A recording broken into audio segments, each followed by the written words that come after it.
Everyone, আমি দেবযানী। আশা করি সবাই খুব ভালো আছো। তো গত রবিবার আমি আমার বরের হাত ধরে আমার ঝিকিমিকি শাড়ি পরে গেছিলাম তাজমহল দেখতে। সকাল সকাল মথুরা থেকে তাজ এক্সপ্রেস ধরে 40 মিনিটের মাথায় এসে দাঁড়ালাম তাজমহলের ওয়েস্টার্ন গেটের সামনে। আর বাইরে সূর্যদেবের এই অশেষ কৃপা দেখে কিনে নিলাম একটা ছাতা, আর সেটাও আমার শাড়ির সঙ্গে ম্যাচিং। আর এই বাইরের গেটটা থেকে তাজমহলের অ্যাকচুয়াল গেটের দিকে আসতে গেলে 500 মিটার ভেতরে আসতে হয়। আর চারিদিকটা এত সুন্দর সাজানো ছিল, সেই দেখে মন হয়ে গেল খুব খুশি। এসে দুটো টিকিট নিয়ে লাইন দিয়ে চেকিং করিয়ে দেখলাম যেখানে খাবার নিয়ে ঢুকতেই দেবে না। এটা তো আমাদের জানা ছিল না।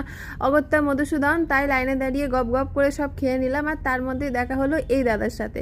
এনার বাড়ি ব্যারাকপুর। উনি আমাদেরকে বাঙালি দেখে কথা বললেন আর বললেন যদি কোনো প্রবলেম হয় অবশ্যই আমাদেরকে জানাতে, আর তার ফোন নাম্বারও দিলেন। আরে বাইরে এসে বাঙালির কাজে লাগবে না তো কে লাগবে। যাই হোক, অবশেষে আসলাম তাজমহলের সেই গেটের সামনে, যার অন্ধকার থেকে শ্বেত শুভ্র তাজমহলকে সত্যি অপূর্ব সুন্দরী লাগে দেখতে। এটা দেখে অন্তর থেকে একটাই কথা বেরোলো, বাহ তাজ। ছবিতে গ্রিটিংস কার্ডে শোপিসে দেখে আসা তাজমহলকে সামনে থেকে দেখার উপলব্ধি সত্যি অনবদ্য। কিন্তু এখানে এতই গরম, আমি সাজেস্ট করবো এই এপ্রিল থেকে জুলাইয়ের মধ্যে প্লিজ তোমরা কেউ এসো না। নয় শীতের শুরু নয় শীতের শেষ, আর সাথে যদি কোনো বাচ্চা থাকে তাহলে তার অবস্থা সত্যিই খারাপ হয়ে যাবে। বেশ কিছুক্ষণ ঘোরাঘুরি করে ছাড়াই কিছুক্ষণ রেস্ট নিয়ে তারপরে বেরিয়ে অবশেষে একটা বেঙ্গলি থালি দিয়ে হলো আমাদের পেট পুজো।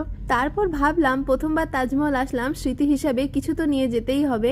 আগ্রার শ্বেত পাথরের শিল্প জগৎ বিখ্যাত। এখানে অনেক কিছু দেখলাম, শ্বেত পাথরের চুড়ি থেকে শোপিস, কিন্তু অবশেষে পছন্দ হলোই ছোট ছোট হাতিজোড়া। দোকানদার দাদা বলল এর মধ্যে একটা ফিমেল একটা মেল, আর তাই নিলাম এই হাতিজোড়া, আর সাথে এই জারদৌসি করার জুতিগুলো। খুব গরম পড়েছিল সেদিন, হয়তো ট্যান 2-1 শেড বেশি পড়বে, কিন্তু প্রথমবার তাজমহল দেখার অভিজ্ঞতা জীবনে ভোলার না। তো আজকে ইতনা হি, দেখা হবে নেক্সট ভিডিওতে।